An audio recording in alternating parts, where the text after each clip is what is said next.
Olá pessoal, esse é mais um vídeo sobre função afim. Hoje a gente vai analisar de uma maneira mais aprofundada o que significam os coeficientes da função afim. Então lembrando, uma função afim é uma função de R em R, ou seja, o x pertence aos reais e o contradomínio, os y também pertencem aos reais, em que a lei da função f de x é igual a ax mais b. Então, a gente vai explorar o que é o coeficiente a e o que é o coeficiente b. O a é chamado de coeficiente angular e o b é chamado de coeficiente linear. Nós vimos no vídeo dos gráficos, melhor dizendo, que a gente sabe que o gráfico de uma função afim é uma reta porque os pontos estão alinhados. E como é que a gente sabe que os pontos estão alinhados? Porque a taxa de variação entre dois pontos quaisquer, aqui ó, eu vou entre A e B, genericamente, nessa figura, é ΔY por ΔX. Então, se eu fizer a taxa de variação entre dois pontos e der um valor, quaisquer outros dois pontos da mesma reta vai dar o mesmo valor. Aqui a gente também pode expressar ΔY sobre ΔX como o y de B menos o y de A dividido pelo x de B menos o x de A. Então, aqui a gente tem uma reta crescente, então a taxa de variação tem que dar maior que zero, porque se ΔX aumenta, ΔY aumenta, se a função for crescente, aliás, se a taxa de variação for positiva e a reta crescente, e a taxa de variação é negativa se a reta for decrescente, porque se o ΔX aumentar e o ΔY diminuir, né, a taxa de variação é negativa e aí a reta vai ser decrescente, certo? Então, aqui, na verdade, o que a gente pode observar é que justamente o coeficiente angular é a taxa de variação constante de uma reta, ou seja, de uma função afim. Então, o coeficiente angular a gente pode calcular por ΔY dividido por ΔX, a taxa de variação. E outra forma de calcular é percebendo aqui ó, esse triângulo retângulo que nós temos na figura, determinadas pelos pontos A e B, né, em que, ó, se a gente tem dentro desse triângulo retângulo, vou fazer o triângulo retângulo ABC reto em C, ΔY é o cateto oposto. ΔX é o cateto adjacente. A quem? Oposto a quem? Ao ângulo alfa. Então, ΔY por ΔX vem a ser cateto oposto dividido por cateto adjacente, que é tangente de alfa. Então, essa é uma segunda maneira de a gente conseguir calcular o coeficiente angular de uma função afim. Então, se a gente sabe o ângulo que a reta faz com o eixo x, aí não pode ser qualquer ângulo, tem que ser este ângulo aqui indicado pela figura. Então, seria o ângulo entre o eixo x positivo, o sentido crescente do eixo x e a reta. Então, é a tangente desse ângulo. Então, nós temos duas formas de calcular o coeficiente angular. Tá? E o coeficiente linear? O coeficiente linear, vamos dizer assim, o coeficiente linear é só B. Aí, ó, que valor a gente pode substituir em relação a x para o resultado ser apenas b? Ó. A minha função é f, a lei, né, é f de x igual a x mais b. Então, eu quero que reste só b. Para que valor de x, então, isso acontece? Para o valor de x igual a zero. Então, f de 0 é a vezes 0 mais b, ou seja, o resultado vai ser b. É o ponto 0b. Mas esse ponto 0b pertence ao eixo y. Então, isso significa que se nós tivermos, se a gente perceber, se a gente observar a intersecção da reta, da função afim, com o eixo y, a gente está enxergando o valor de b. Infelizmente, nem sempre é dado o valor de b de cara. Então, se aparecer a intersecção com o eixo y, vai nos facilitar a nossa vida, a gente vai conseguir já determinar o b de cara. Porque agora o nosso objetivo é encontrar a lei da função conhecendo o gráfico ou conhecendo algumas informações da função. Então, a gente vai querer saber, né, a lei da função, ou seja, os coeficientes A e B, por isso, saber mais aprofundadamente o que é os coeficientes, o que significam os coeficientes, a gente também facilita, isso facilita a gente encontrar a lei da função.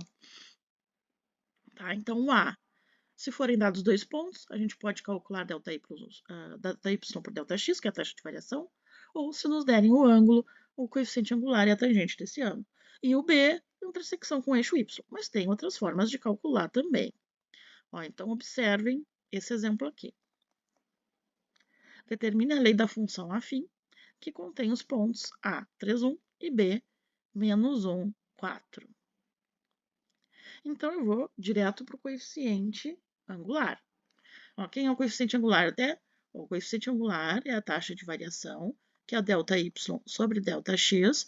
Então, aqui, ó, inclusive, né, a gente tem uma maneira que vai facilitar, né? Ó, por exemplo, qual é a variação de y? A gente pode calcular como y de b menos y de a. Então, aqui é 4, que é o y de b, menos o y de a, 4 menos 1.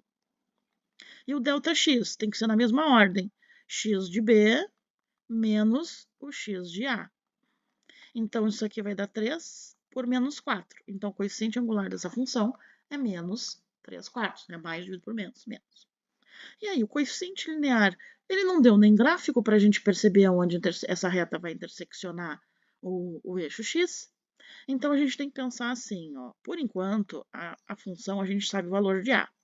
Então, menos 4 de x, menos 3 quartos vezes x, mais o b. E nós sabemos 2 pontos, por exemplo, o A. O que isso significa? Se esse A pertence a F, quer dizer que quando x é 3, f de x é 1. Então, a gente pode substituir isso na lei da função para encontrar o valor de B, a partir de um ponto conhecido da função. Também funcionaria com um B, né? Porque o B também pertence à função. Então, eu vou substituir, ó, f de x tem que ser 1 para o x igual a 3. Então, quem vai ser o B? Aqui vai ser 1, vai ficar menos 9 quartos, mais B. B, então, vai ser 1 mais 9 quartos, fazendo a soma das frações. Vai ficar 4 mais 9 dividido por 4, então 13 quartos. Então, qual é a lei da função? Menos 3 quartos de x, que a gente já tinha descoberto, e agora o B mais 13 quartos. Então, essa é a lei da função afim, que passa pelos pontos A3, 1 e B, menos 1, 4. Então, quando dá 2 pontos, a gente sempre pode fazer assim.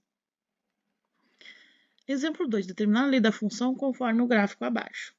Então, ó, no gráfico, eu tenho 2 pontos. O C, que justamente é a intersecção do eixo Y, então isso facilita muito, porque o C é 0,2. Né? Então, onde intersecciona o eixo Y? No valor de B.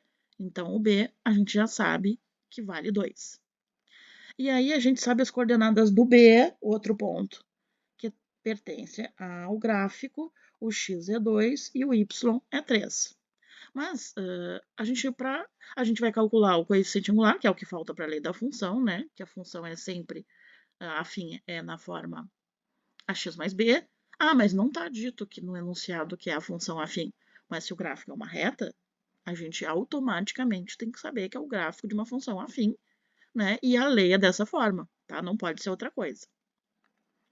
Então, a taxa de variação, eu nem vou ver pelas coordenadas do ponto. É mais fácil a gente fazer aquele triângulo. Opa, me perdoem. E ver quem é ΔY e ΔX. Ó. ΔY é 2, ΔX é 4. E a função está crescente, então o coeficiente angular tem que ser positivo. Então, quem é o coeficiente angular? ΔY por ΔX. Né? Então, se o x aumenta 4, o y aumenta 2, quer dizer que o coeficiente angular é 1 meio. Então, qual é a lei dessa função? A é 1 meio, então 1 meio vezes x, mais b, que é 2. Então, aqui está a lei da função afim, né, desse gráfico conhecido. Então, é bem mais fácil, né? Quando a gente tem o gráfico, por exemplo, já tem coeficiente linear, ele é bem mais fácil. Aqui, ó, outro caso, determina a função f cujo gráfico está abaixo. Também, ó.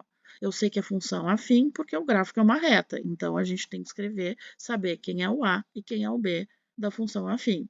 De novo, ele mostra bem claramente a intersecção com o eixo Y. Então, a intersecção com o eixo Y, aqui deu coincidência, também é no 2. E aí só falta descobrir quem é o valor de A. Notem que aqui, ó, ele não deu nenhum outro ponto, mas mostrou o ângulo que a reta faz com a horizontal. Então, ó, o ângulo é de 60 graus. Então, eu vou ter que obrigatoriamente calcular a taxa de variação, ou o coeficiente angular, pela tangente do ângulo. Então, pela tangente de 60. Então, qual é o valor de A? Tangente de 60 é a raiz de 3. Então, qual é a lei da função? F de x igual a raiz de 3 vezes x mais 2. Olha que rápido, né? Tendo todo esse conhecimento, como é rápido olhar o gráfico e obter a lei da função, sem muito trabalho. Aqui, no último exemplo deste vídeo, espero que vocês busquem mais exemplos nas listas, que eu vou deixar também no AVA. Ó, aqui também dá a coordenada de 2 pontos. Mas assim, ó, notem que a intersecção com o eixo Y, ela não mostra muito bem. Então, aqui, ó, eu sei que vai ser 2, alguma coisa, mas não dá para saber o valor pelo gráfico.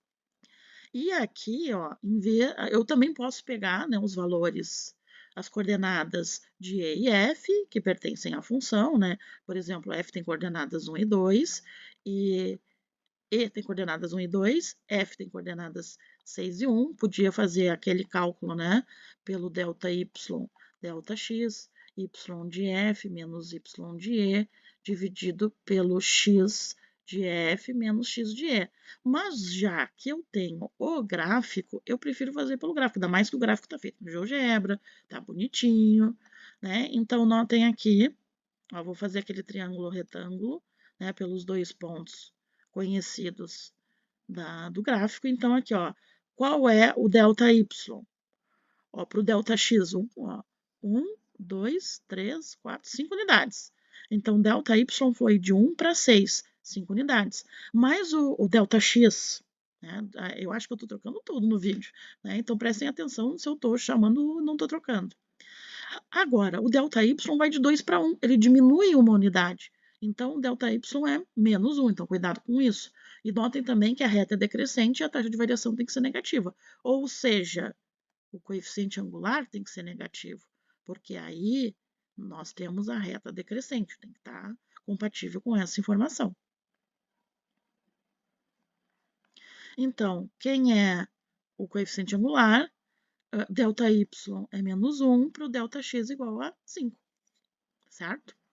Então, por enquanto eu sei só o coeficiente angular, então menos 1/5 de x mais b. Então, vai ter aquela situação, que nem no primeiro exemplo, que a partir só do conhecimento do a, a gente teria que calcular o b por um ponto da função. Eu vou usar o ponto E, 1, 2, porque ele pertence à função, ou seja, a gente sabe que quando x igual a 1, o f de x tem que ser 2.